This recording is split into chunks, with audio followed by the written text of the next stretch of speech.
Sziasztok manocskák, én Fedra vagyok, ez pedig a Minden Írpapa.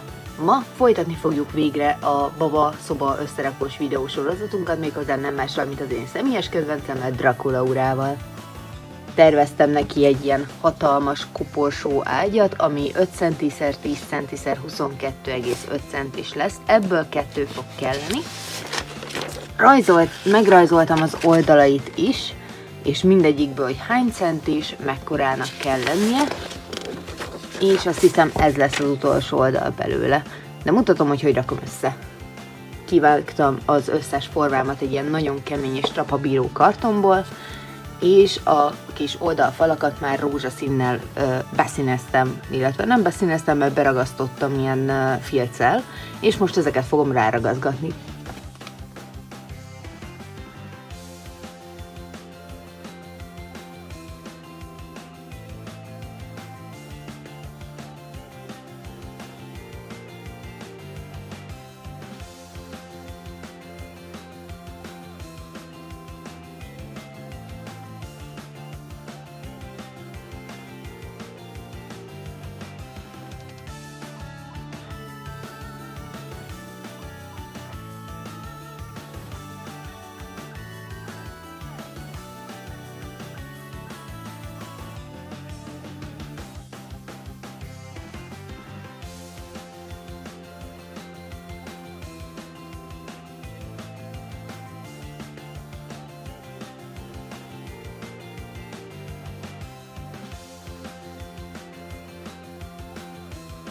Megcsinálom ugyanezzel a módszerrel a tetejét, illetve rakok bele egy matracot.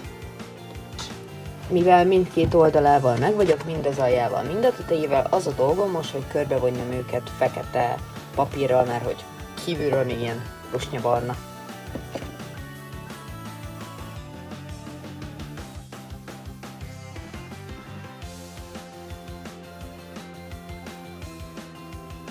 Az ágyi koporsóval így már meg vagyok, úgyhogy ezt majd a végeredményben fogjátok látni, most pedig töltsük meg Draculaura drága kicsi üstjét, mivel a G3-as félig boszorkány tudtommal, és nekem ez a felállás nagyon tetszik. Ez egy régi Halloween díszem, de úgy döntöttem, hogy rakjunk bele valamit, úgyhogy csináltam neki egy ilyen kígyószerű, átlátszó fóliával rendelkező tetőt, minthogyha ez egy ilyen üvegasztalka lenne, de meg kéne tömni valamivel. Amihez csináltam pár ilyen kis mindenféle csillámporral és egyéb cuclival megtömött tárolót.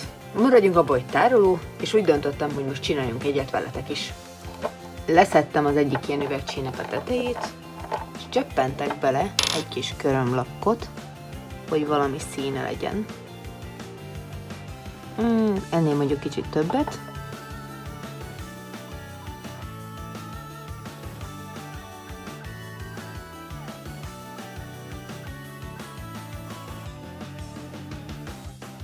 Van nekem egy ilyen szérumom is, ami már egy jó ideje lejárt, de erre még fel tudom használni, mivel az arcomra már nem szeretném, úgyhogy abból is pöttyintek bele egy keveset. És összezárom jó alaposan. Így már eléggé olyan potiszerű színe és állaga lett, úgyhogy mehet bele a kis főzőedénybe, aminek nem jut eszembe a neve. Mellé még rakok egy párat, és egy üres üveget is, mert miért ne. Van nekem egy ilyen üvegcseppem, ami még nem tudom honnan van, de azt is ide berakom. És van egy ilyen csillámporos, nem tudom mi van benne, de tök jól néz ki üvegcsém is. Sok mindennel megtömtem, na. Mivel így az asztal megvan, ezt így lezárom, de nem úgy, hogy ne tudjam utána kinyitni. Na szóval, csináltam off-screen még egy ilyen jós gömböt is, ami egy ilyen régi fülbevaló darabkából, meg nyakláncból és egy műanyag darabkából áll, így né. Úgyhogy ez lesz a Draculaura kristálygömbje, és csináltam egy ilyen szívecskés régi gyöngyből egy sminkpalettát, és egy régi gyöngyből meg cérnából egy így pamacskát, vagy minek nevezzem. Úgyhogy ez is így mind ahogy van, megy a szobába. Foglalkozok egy kicsit a fal díszítésével is. Megint elővettem a régi radíromat. Rajzolok rá most egy szívecskét, mivel ugye Draculaura, és és ugyanazt akarom vele csinálni, mint Frankie-ével. Igen, megint a lustadög verziómban, csak filccel színezem meg, és végignyomdázom. Így egész jól sikerült a szívecske.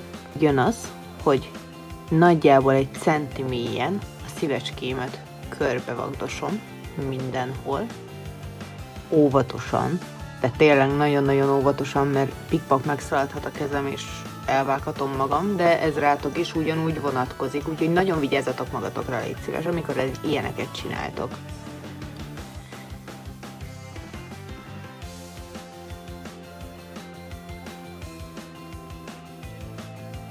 És pedig a kiálló részeket óvatosan eltávolítom, úgyhogy próbálok a szívecskémbe nem belevágni, és így kitörgelem igazából.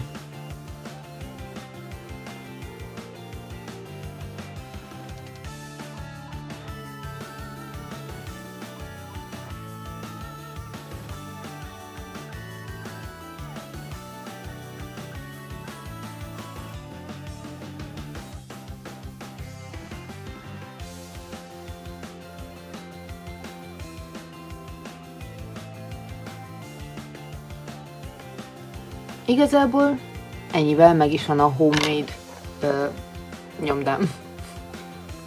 Manóskák, remélem készen álltok a végeredményre, mert ez állati jól sikerült.